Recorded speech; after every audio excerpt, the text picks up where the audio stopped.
Now students देखिए इस question को देखिए, हमसे कह रहा है कि ना ये ऐसा पढ़ लेना, ये रोम्बस के बारे में इंफॉर्मेशन दे रहा है, जिसको पढ़ना हो पढ़ लीजिएगा। रोम्बस क्या होता है?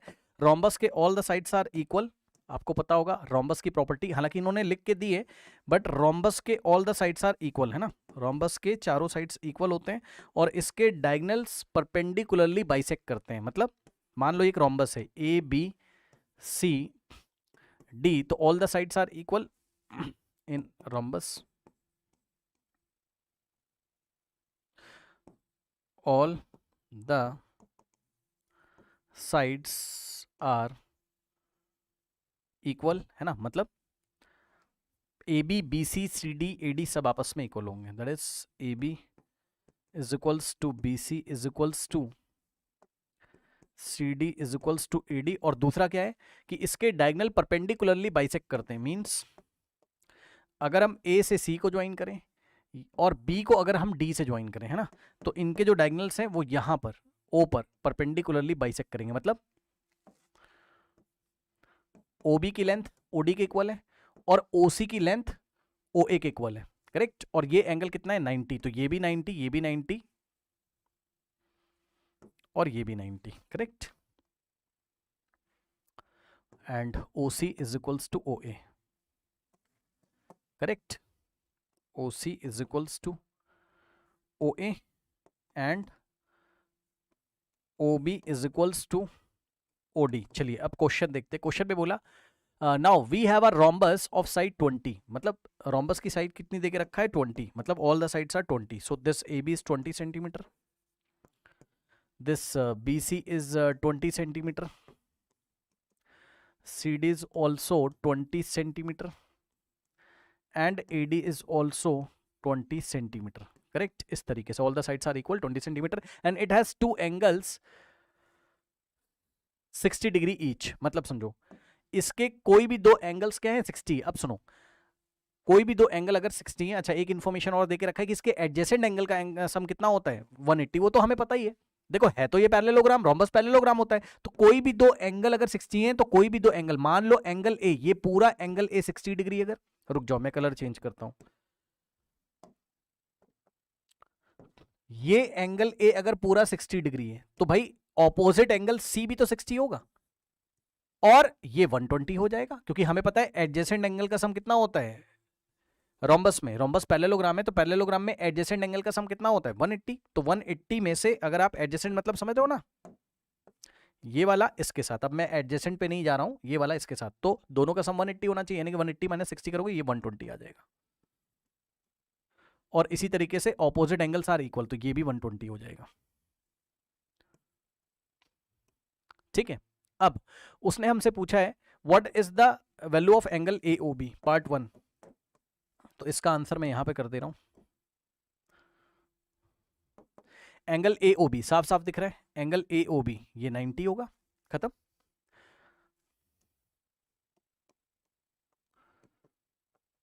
आगे देखते हैं, क्वेश्चन नंबर 2 देखते हैं क्या पूछा है। क्वेश्चन नंबर 2 में कह रहा है कि find the length of OA का लेंथ निकालना है। अब मुझे बताओ, आप OA का लेंथ निकालना है, ये वाला लेंथ आपको OA का निकालना है, तो कौन सा ट्राइंगल लेना पड़ेगा? ये वाला ट्राइंगल, ट्राइंगल AOB, ये वाला ट्राइंगल लीजिए और टिग्नोमेट्री लगा दीजिए, आंसर आ जाएगा। सुनो मेरी बात को ध्यान से, देखो ये 60 है ना, तो आप मुझे बताओ, जल्दी से बताओ, ये पूरा एंगल अगर 60, ये, तो कौन से दो ट्राइंगल कॉन्ग्रेंट होंगे? ट्राइंगल AOB, जल्दी से देखना, मैं जल्दी से लिख रहा हूं, triangle AOB is congruent to triangle, ये वाला जो ट्राइंगल है वो कॉन्ग्रेंट होगा किसके साथ? ये वाले ट्राइंगल के साथ, AOD के साथ, इसके साथ।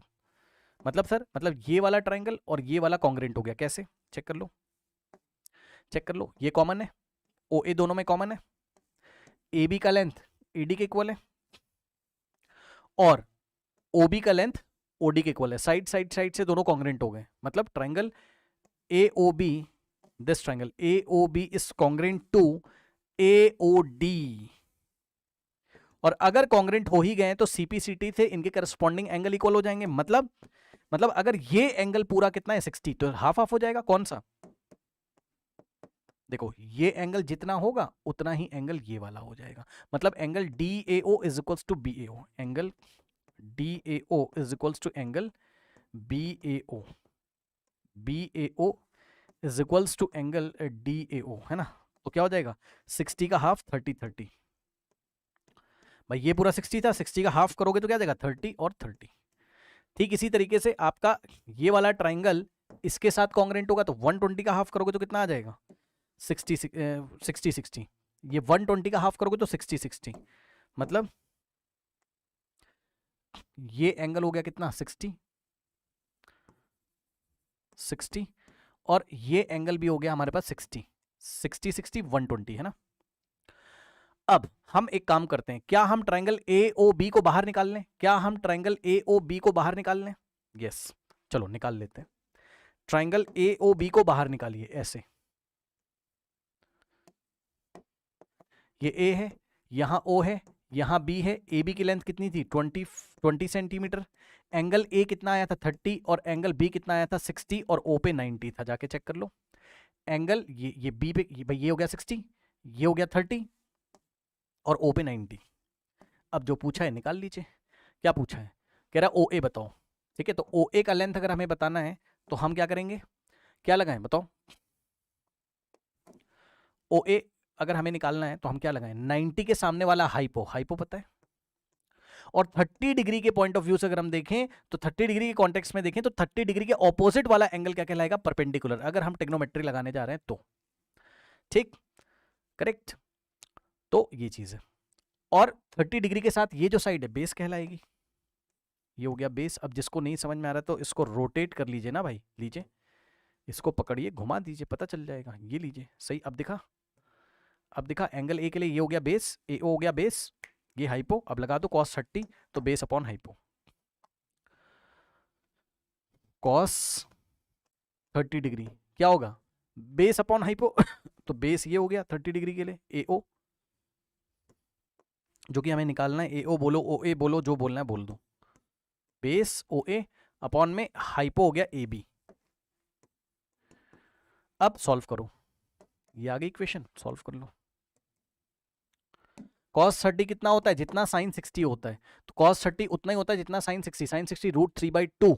ठीक है, तो cos 30 √3/2 is equals to OA। OA कितना है हमारे पास, OA निकालना है, AB कितना है, AB कितना है 20, 2 1 2 10, तो आ जाएगा हमारे पास कितना √3 is equals to OA divided by 10, cross multiplication करोगे तो OA is equals to 10 into √3, ऐसे, यानी कि OA आ जाएगा 10 इंटू √3 मीन्स 10√3 सेंटीमीटर। ये आंसर है। अगर एग्जाम में √3 की वैल्यू भी मेंशन होगी, अगर मेंशन होगी तो √3 की वैल्यू अगर उन्होंने बोल दिया क्या 1.732, तो आप रख दीजिएगा, अगर उसने बोला तो, है ना, और नहीं बोला तो ऐसे ही छोड़ देंगे। तो OA कितना आ जाएगा हमारे पास 10 इंटू √3 का वैल्यू 1.732, तो 10 से मल्टीप्लाई करोगे तो ये वाला डेसिमल 1 प्लेस राइट में जाएगा, तो 17.32 सेंटीमीटर। ठीक है, OA का लेंथ आ गया। वैसे तो अभी हम ऐसे ही छोड़ दे रहे हैं।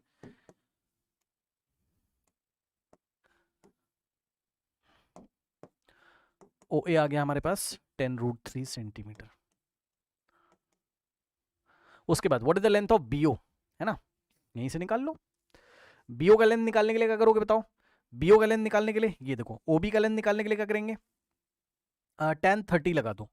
क्या लगा दो, tan 30। अब लगा दो tan 30 इसी ट्रायंगल में, इसी ट्रायंगल में tan 30 लगा दो। tan 30 जैसे ही लगाओगे परपेंडिकुलर अपॉन बेस, तो 30 डिग्री के लिए परपेंडिकुलर OB हो गया, और बेस कितना हो गया, बेस हो गया OA।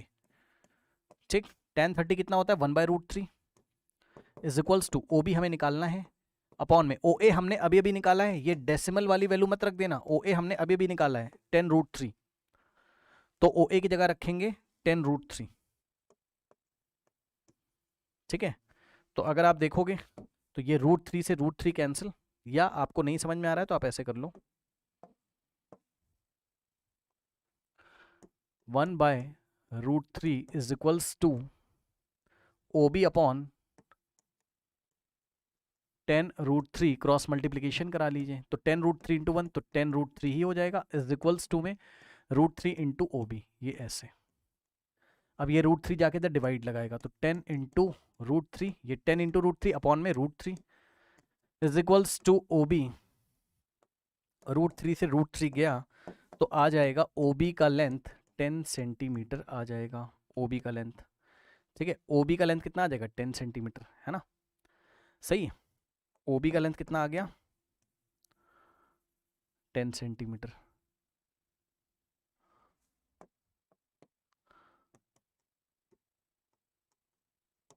ऐसे। और क्या पूछा है? और कोई क्वेश्चन है? नहीं। अच्छा, पूछा है find the length of diagonal AC. अब बताओ डायगोनल एसी कितना हो जाएगा, देख के बताइए फिगर। ये डायगोनल एसी कितना हो जाएगा? ये वाला ए से लेके सी तक, ये डायगोनल एसी कितना हो जाएगा भाई? ओ ए का लेंथ ओ सी के इक्वल है, ये वाला लेंथ ओ ए, ये लेंथ ओ ए और ओ सी इक्वल है, यानी कि ओ ए को डबल कर दोगे तो एसी मिल जाएगा। भाई ओ किसका मिड पॉइंट है? एसी का, क्योंकि डायगोनल बाइसेक्ट कर रहे थे, इसका मतलब एसी की जो लेंथ है वो 2 टाइम्स ऑफ ओ ए हो जाएगा, और ओ ए हम लोग पहले ही निकाल चुके, यानी कि 2 टाइम्स ऑफ ओ ए कितना था? 10√3, 10√3। So the answer is 2 into 10 30, sorry 20√3 centimetre, है ना? 20√3 सेंटीमीटर। तो एसी का लेंथ आ गया 20√3।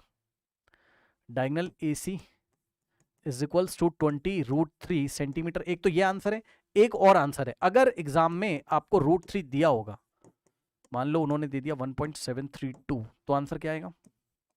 AC is equals to 20 into √3। So 20 into √3 का वैल्यू 1.732, तो आप 20 को लिख लो 2 इंटू 10 और इंटू 1.732, इन दोनों को मल्टीप्लाई करोगे तो 2 इंटू 10 से करोगे तो ये पॉइंट इधर जाएगा, तो आ जाएगा 17.32। अब 2 से मल्टीप्लाई, 2 टू द 4, 2 3 6, 2 7 14, 34.64 सेंटीमीटर आ जाएगा AC, अगर √3 की वैल्यू एग्जाम में मेंशन करी होगी। और नहीं करी होगी, ठीक है, तो हमारे पास आंसर 20√3 सेंटीमीटर हम लोग दे देंगे, ठीक है ना? और अगर ऑप्शन में दे दिया और डेसिमल में दे रहा है तो आप अपने मन से, आपको भाई मैच कराना पड़ेगा, फिर तो √3 का वैल्यू अपने मन से रख के आपको 34 मतलब मैच कराना पड़ेगा, जो भी ऑप्शन होगा, है ना? इस तरीके से हम लोग करेंगे। ओके।